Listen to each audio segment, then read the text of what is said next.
this time last year, after game week 18 in the 2024-2025 season in the EPL, Chelsea were on third place with 35 points. Yes. Arsenal were on second place with 36 points. And the Liverpool, they were topping the league with 42 points. After match week 18. Fast forward to present day. After match week 18, Chelsea are out of the top 4 spots. They are on 5th place with 29 points. They have lost 5 games against outside. Okay, fine. Yes, yesterday's game, I would say 100 to an extent it was Chelsea's fault, because I'll get to that. But the other games Chelsea lost to Leeds United, Brighton, Manchester United, and Sunderland. They yesterday made it 5 games. They drew games that they were not supposed to have drawn. The game against Brentford, the game against Crystal Palace. Like, they've drawn games that on a very good day they shouldn't have drawn. They drew against Arsenal. I look at Chelsea and I'm like, what exactly is this? This was not the Chelsea that played well. They played well last season. So what changed? Chelsea are out of the top 4. If the season ends today, now Chelsea won't play Champions League. Chelsea are out of top 4.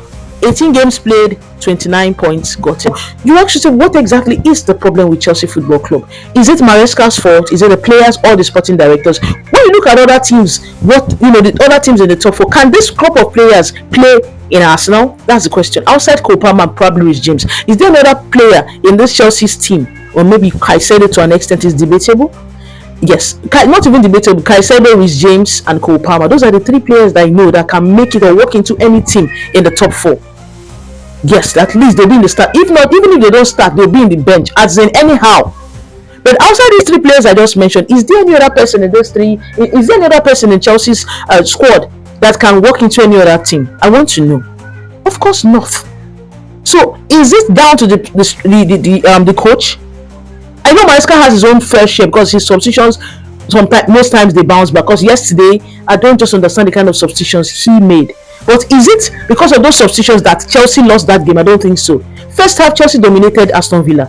I look at that game after the full-time whistle was blown, and I said this was just revised psychology, because they all know Chelsea as a second half FC. Look at what happened against Newcastle. Newcastle, they were beating Chelsea by 2 goals to 0 in the first half. Second half came, Chelsea, were able to score 2 goals in making it 2-2. In subsequent games, it has been like that. Chelsea come from a losing position in the second half to at least get a point or win.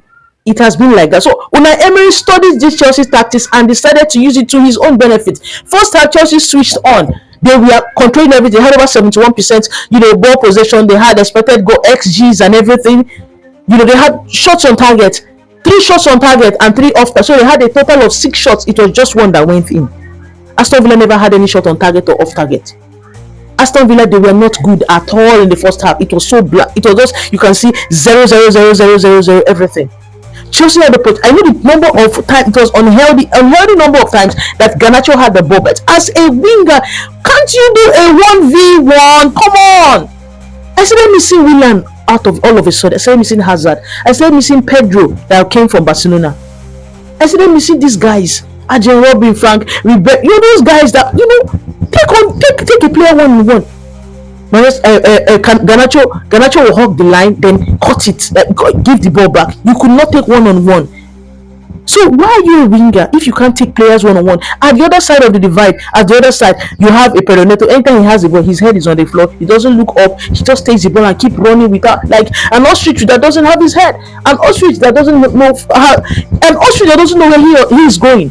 It's not good at all. Then looking at Gittins, oh my God, you see, going forward, nothing would ever make me watch a player that is being linked to Chelsea on YouTube. I will not try. I will never, because YouTube will just show you the good sides of this player. They don't show you the struggling sides of the player. It's just a good side to keep your dopamine, high. Oh man, this guy is coming, blah blah blah blah blah. He's coming to the club. He's going to nothing. Now wash, serious wash. To be honest, now wash, nothing.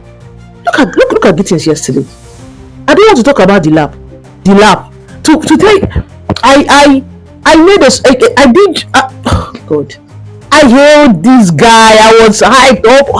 I hyped this guy. Like, when you go to Alaba or you go to this Igbo stores, the way they hype customers and prospectives, you be like, they'll keep you on top of the world. They know that they want to just get your money from you and everything. Like, you come and patronize them and stuff.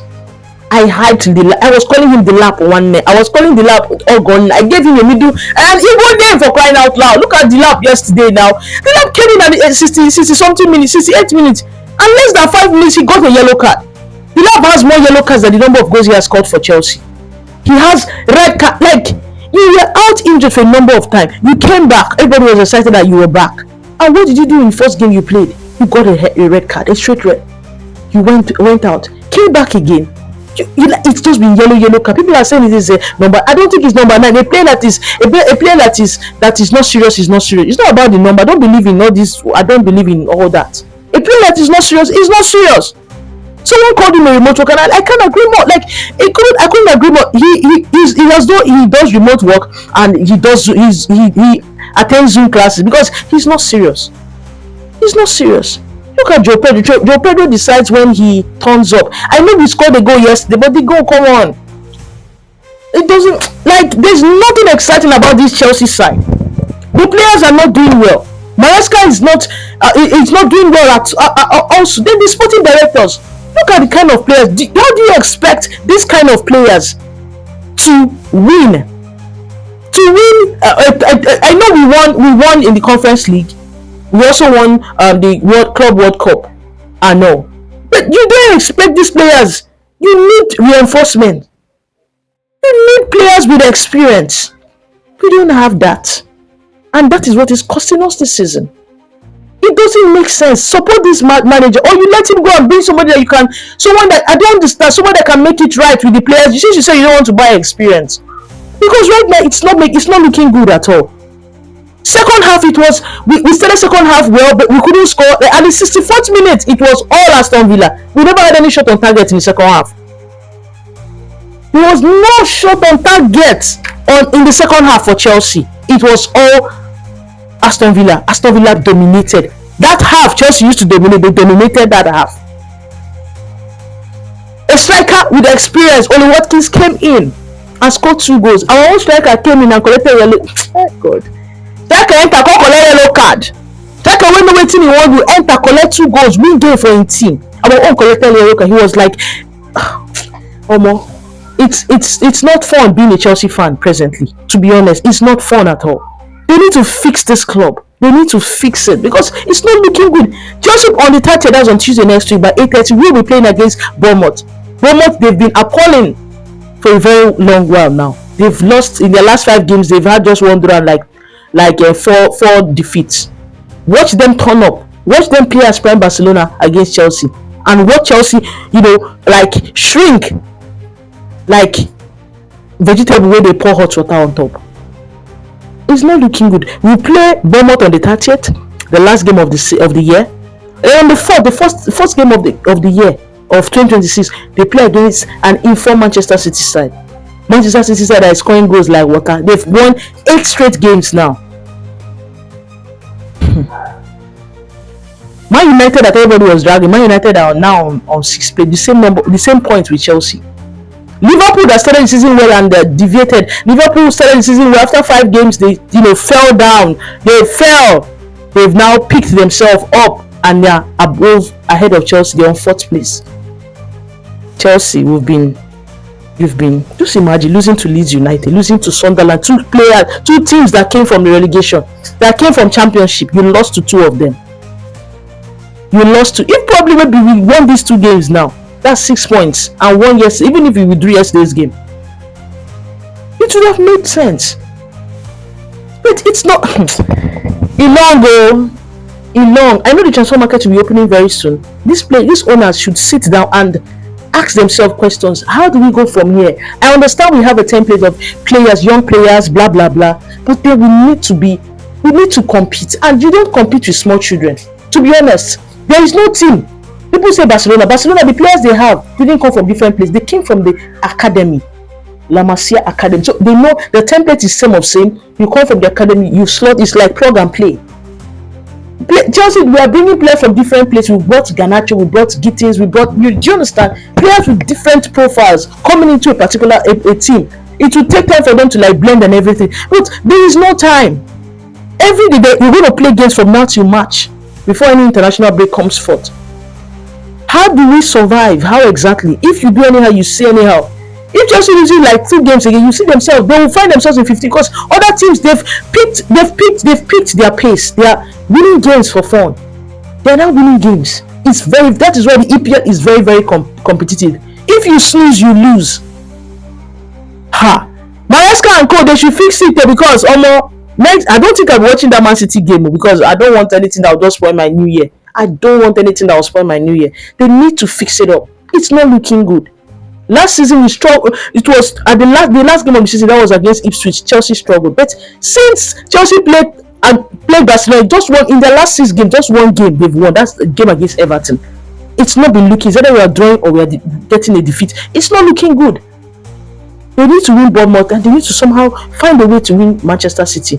But they need to win Manchester City. There's a certain Arsenal fan, Arsenal that will be very, very excited.